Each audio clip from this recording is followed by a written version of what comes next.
ಆತ್ಮೀಯ ಒಕ್ಕಲಿಗ ಕುಲಬಾಂಧವರೇ, ಕರ್ನಾಟಕ ಸರ್ಕಾರದಿಂದ ಹಿಂದುಳಿದ ವರ್ಗ ಹಾಗೂ ಜಾತಿ ಸಮೀಕ್ಷೆ ನಡೀತಾ ಇದೆ.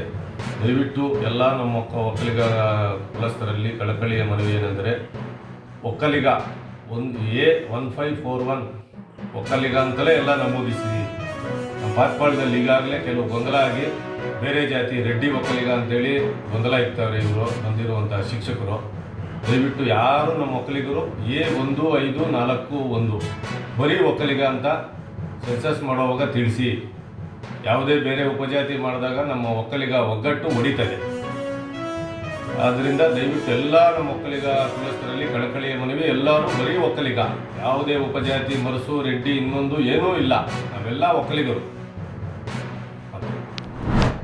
ಈ ಎಲ್ಲ ಕಾರ್ಯಕ್ರಮವನ್ನು ಯಶಸ್ವಿಯಾಗಿ ನಡೆಸಿಕೊಂಡು ಬಂದಂತಹ ನಮ್ಮ ಪತ್ರಕರ್ತರು, ಮಾಧ್ಯಮ ಮಿತ್ರರು ನಿಮ್ಮೆಲ್ಲರಿಗೂ ಸಹ ನನ್ನ ಹೃದಯಪೂರ್ವಕವಾಗಿ ಸ್ವಾಗತಿಸುತ್ತಾ, ಬಂಧುಗಳೇ, ಶ್ರೀಶೈಲ ಧರ್ಮಸ್ಥಳ ಶ್ರೀ ಮಂಜುನಾಥ ಸ್ವಾಮಿ ಆಶೀರ್ವಾದದೊಂದಿಗೆ ಈಗಾಗಲೇ ಈ ರಾಜ್ಯಾದ್ಯಂತ ಎಲ್ಲ ಜಿಲ್ಲಾ ಕೇಂದ್ರಗಳಲ್ಲಿ, ತಾಲೂಕು ಕೇಂದ್ರಗಳಲ್ಲಿ ಅತ್ಯಂತ ವಿಶೇಷವಾಗಿ ಅಭಿವೃದ್ಧಿ ಪಥದಲ್ಲಿ ನಮಗೆಲ್ಲ ಸಾಲ ಸೌಲಭ್ಯವನ್ನು ನೀಡುತ್ತಾ ನಮ್ಮ ಅಭಿವೃದ್ಧಿ ಬಯಸುತ್ತಾ ವೀರೇಂದ್ರ ಹೆಗ್ಡೆ ಅವರು ನಮ್ಮೆಲ್ಲರಿಗೂ ನಿಮ್ಮೆಲ್ಲರಿಗೂ ಒಳ್ಳೆ ಅವಕಾಶ ಕೊಟ್ಟಿದೆ.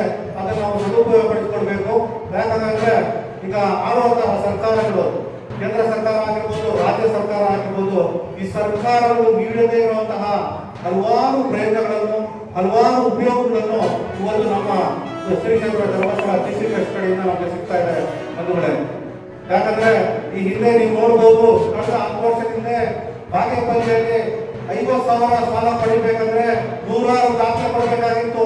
1 ಲಕ್ಷ ಸಾಲ ಪಡಿಬೇಕಾದ್ರೆ ಮನೆಯ ಪತ್ರವನ್ನು ಹಣ ಬ್ಯಾಂಕ್ ಅಲ್ಲಿ. ಅದರ ಜೊತೆಗೆ ನಮ್ಗೆ ಗೊತ್ತಿರೋದ್ರೆ ಮೀಟರ್ ಬಡ್ಡಿ 10%, 20%, 30%, ವಾರದ ಬಡ್ಡಿ, ದಿನದ ಬಡ್ಡಿ, ತಿಂಗಳ ಬಡ್ಡಿ, ಈ ತರ ಬಡ್ಡಿಗಳು ಕಟ್ಟಿ ನಾವು ಸಂಪಾದನೆ ಮಾಡಿದ್ದೆಲ್ಲ ಯಾರು ಬಡ್ಡಿದಾರರಿಗೆ ದುಡ್ಡು ಯಾರು ಕೊಡ್ತಾರೋ ಅವ್ರು ಬಡ್ಡಿ ಉದ್ಯೋಗ ಕೊಡಬೇಕಾಗಿತ್ತು. ನಮ್ಮ ದುಡಿಮೆ ಏನು ಉಳಿತಾ ಇರಲಿಲ್ಲ. ತುಂಬಾ ಕಷ್ಟದ ಪರಿಸ್ಥಿತಿ ಇತ್ತು. ಕಳೆದ ವರ್ಷದಲ್ಲಿ ಒಂದು ಮನೆ ಕಟ್ಟುವ ಕನಸು ನನಸಾಗಲಿಲ್ಲ. ಒಬ್ಬ ಮಕ್ಕಳಿಗೆ ಒಳ್ಳೆ ವಿದ್ಯಾಭ್ಯಾಸವನ್ನು ಕೊಡುವಂತಹ ಅವಕಾಶ ಸಿಗಲಿಲ್ಲ.